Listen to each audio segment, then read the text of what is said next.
Já, við erum enn í Ríka og ef framheldur sem horfir, þá verðum við bara þar í 5 ár. En við getum að vísu ekki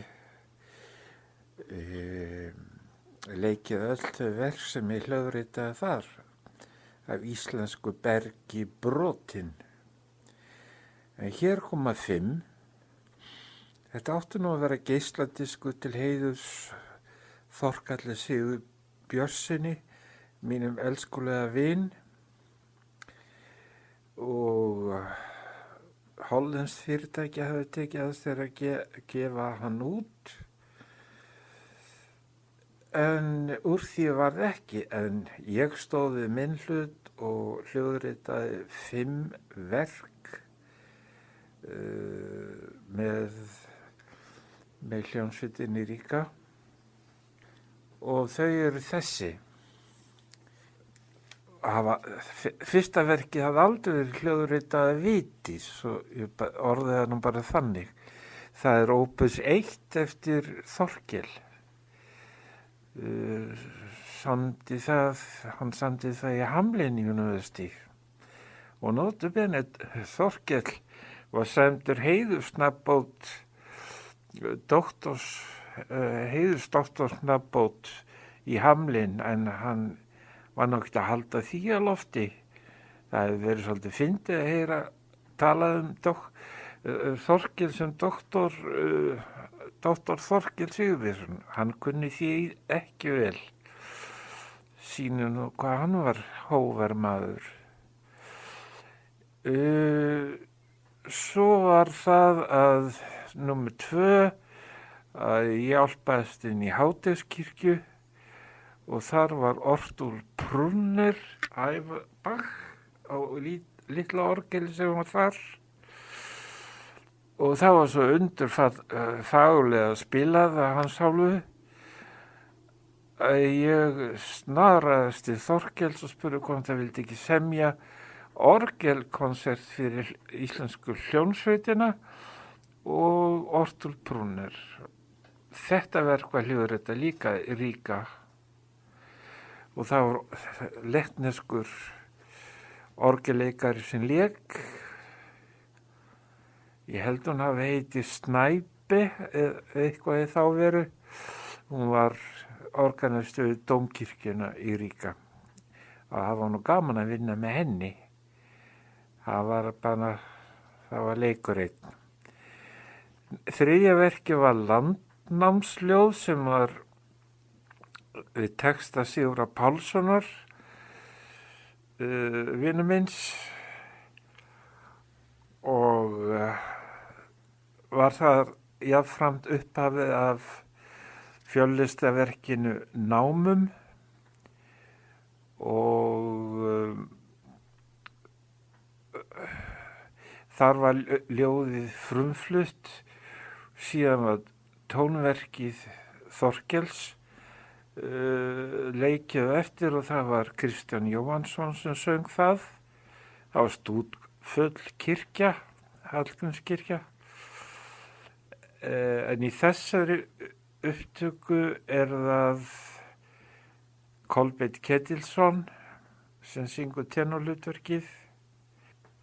Í lok tónleikana var afhjúpað málverk sem hangi hér upp á vegg og bíður þess að komast á safn ásamt öðrum verkum og heitir Sjáðu jökulinn maður, feðgar stíga á land á Íslandi og sjá fjöll og fyrnind og jökla og þeir eru agndofa. Filigree var samið fyrir Ensemble Instrumental de Grenoble. Ég var þó að stjórna þeirri hljómsveit og ég bauð 3 íslenskum konum að vera gestir hljómsveitarinnar á ferðalagi Frakkland. Ég vona að ég muni þetta allt rétt.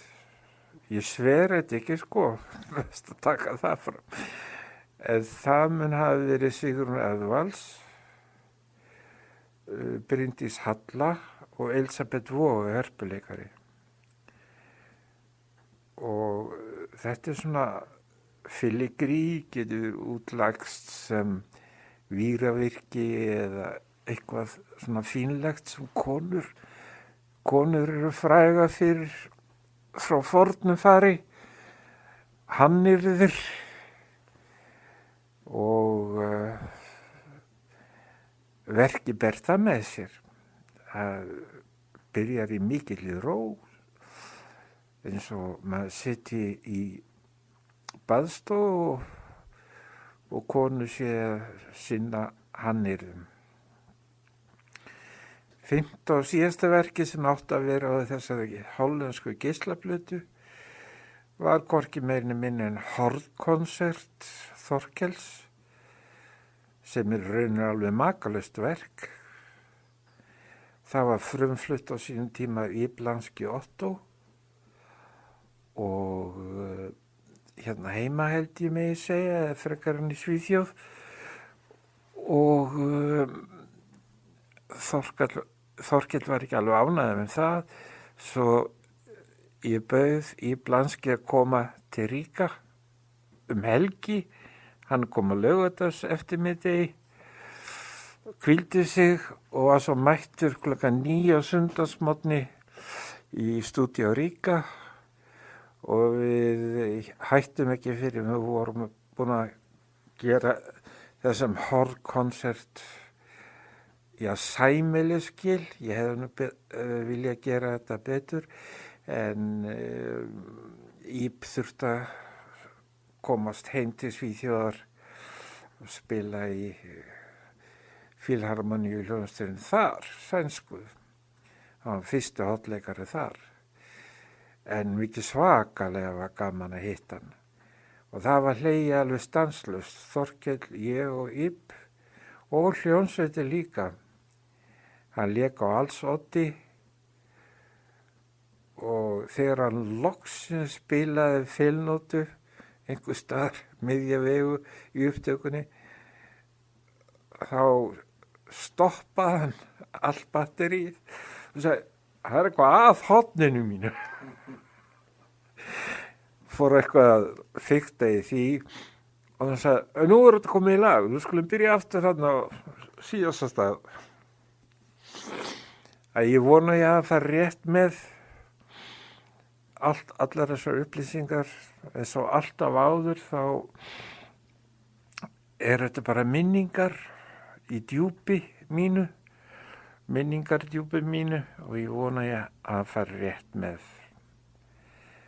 En ég er glaður, jafnvel þó þetta hafi ekki verið gefið út, glaður að hafa gert vini mínum, besta vini mínum, honum Þorkalli, sem leiddi mig í alla leyndardóma tónlistar eiginlega frá unglingsárum og bara alla ævi.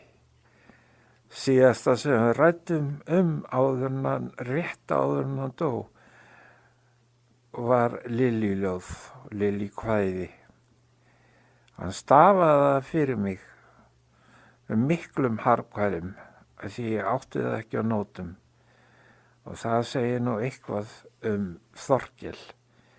Hann hafði svona óendanlegt minni.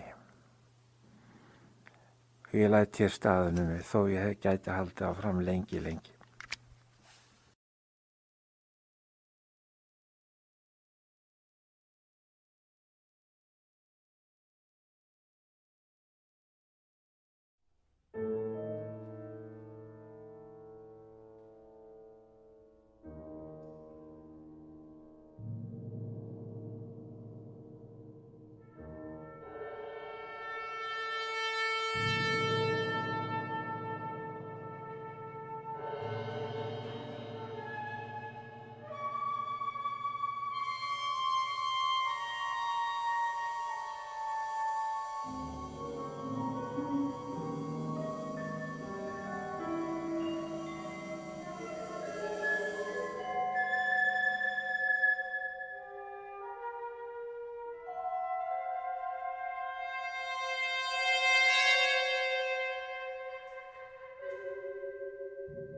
Hér datt mér í hug að gera hlé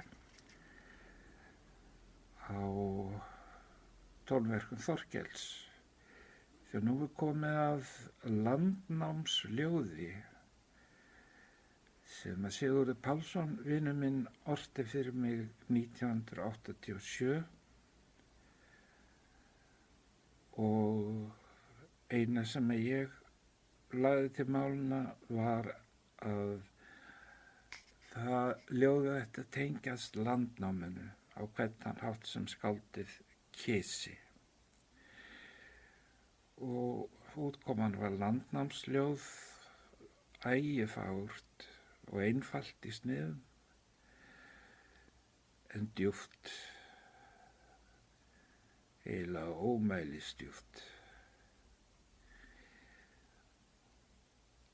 Þorkell Sigurbjörnsson, annar góðvin minn, fékk ljóðið og svo hefndi sér að það þýddi ekkert annað en að fylgja textanum, bara bókstaflega. Og svo ég kem aftur að því og svo var það Gunnar Örn, myndlistarmaður sem fékk sömu skilaboð. Hann var í beðin að hugleiða landnámið og hann málaði mynd sem hangi hér upp á vegg og að bíða eftir að komast á eitthvað þjóðarsafn okkar. Og heitir Sjáðu jökulinn maður. Hún hangir yfir rúminu mínu og er búin að gera það í áratuga, eða síðan 1977,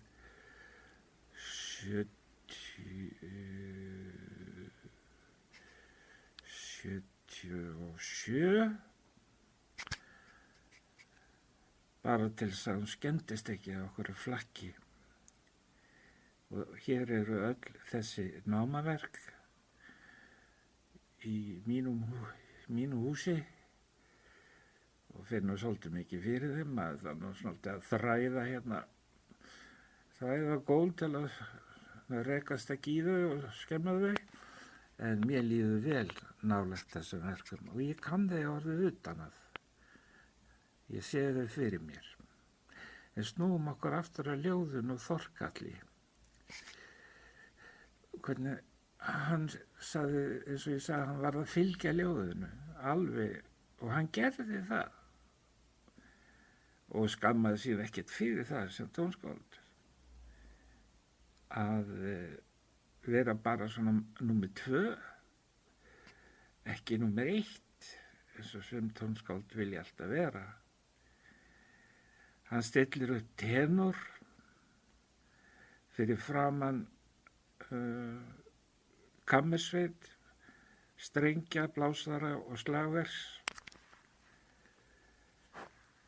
Og tenorinn nú byrja ég að skálda, en svona heyri ég þetta sjálfur og það geti hjálpa til þegar þið hlustið. Landnámsmaðurinn, það er svona óreiða í honum. Hann hugsanir hans eru ýmist í gamla landinu, hann segir horfin eru óðöl mín, eða í nýja landinu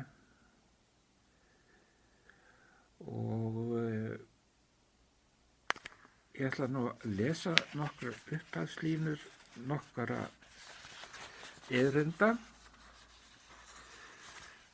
svona leið ykkur að heyra svona tónin í þessu.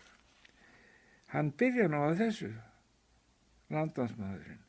Loksins, já loksins fast land undir fótum. Loksins stendur sjóndeildarhringurinn kyrr. Endalaust út af við tekur hér enda. Loksins fast land undir fótum mínum, síleitandi nýtt land. Fyrir augum mínum síleitandi. Sjóndeildarhringurinn kyrr og seltan horfin úr vitum. Seltan loksins horfin úr vitum. Maður getur ímyndað sér að landnámsmaðurinn standi bara í fjöruborðinu og hann bara að lýsa kringumstæðum sínum.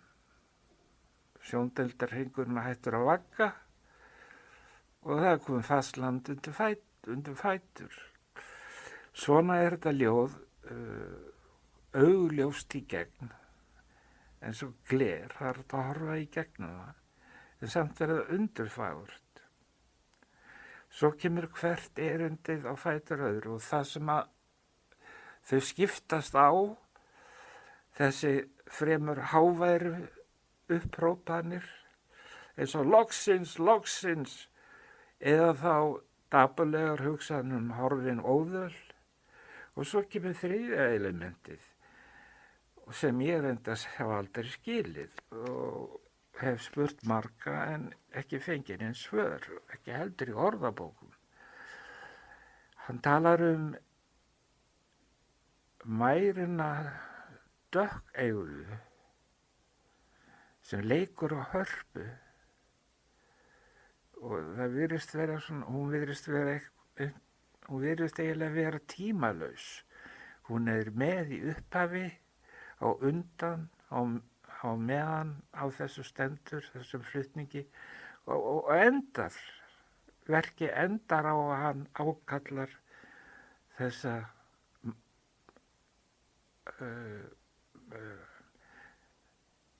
mærina, gróttu, eða heitir hún kannski bara mærin, leiktu nú á gróttuna, mærin dökkega.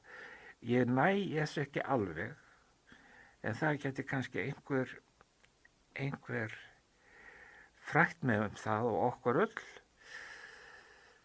Sigurður horfinn, svo ekki getum við spurt hann.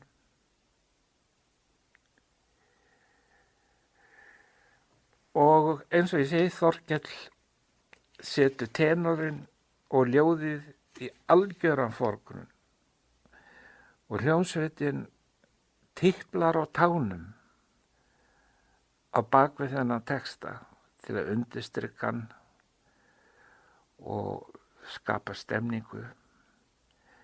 Það er þannig að ljóðið er svo sterkt að það gæti eiginlega staðið alveg út af fyrir sig án tónlistarinnar. Það gæti það, en hitt er náttúrulega ennþá dásamlegra. Og það er Kolbeinn Ketilsson sem syngur hér með baltnesku fílharmoníunni og hann gerði það með þvílíkum bravúr að það verður varla betur gert. Ekki ætla ég hins vegar að gera upp á milli þeirra Kristjáns og Jóhannssonar sem að frumflutti verkið í Hallgrímskirkju. Það er líka mjög falleg upptaka hvað tenorinn varðar. Ég hef gert heiðarlega tilraun til að fá þá hljóðritun út úr fangelsi hljóðritana í Efstaleiti, en mér var sagt að borga fyrir það heilan helling og ég neitaði því bara og lýsi hér með frata á þessa stefnu Ríkisútvarpsins, en vil ekki fara út í það meir. Allavega hlustiði bara á textan, sem er eitt. Kolbeinn tala svo skýrt mál, það heyrir hvert einasta orð í ljóðinu.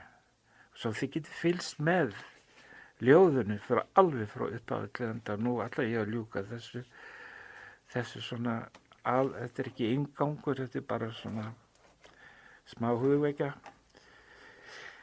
til þess að hjálpa ykkur að átta ykkur á hvað er að gerast í þessu ljóði. Njótið nú vel og lengi.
fylgir mér eins og tunglið.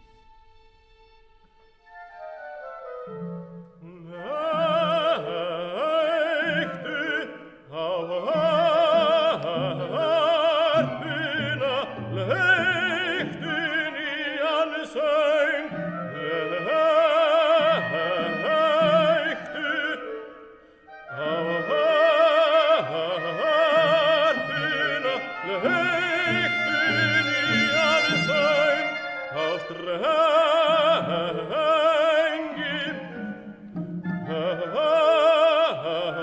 Harpunar fyrir landið nýja, landreima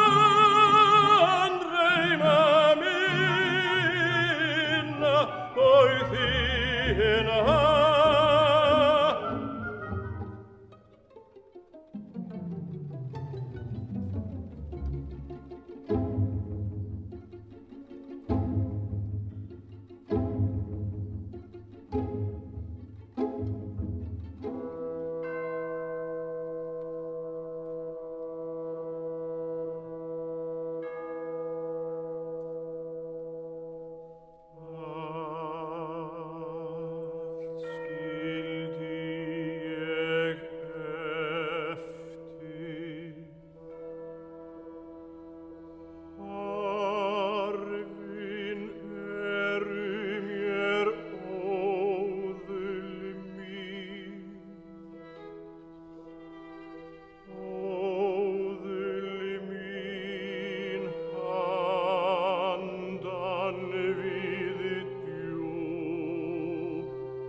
Skatnaðar djúpinu rís, hinn lifandi skapandi klettur, með eldinum helga ég mín í háði.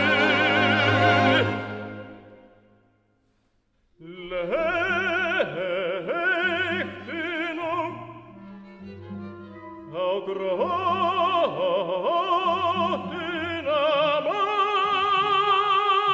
mærin dökkeiga.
og síðan mun veturinn koma.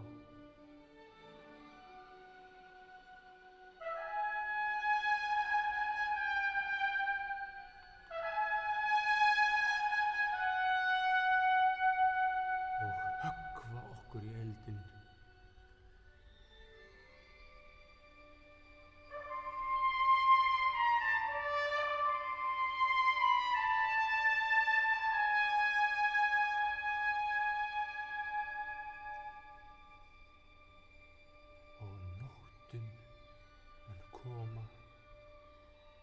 dauðsbrek og kvisti.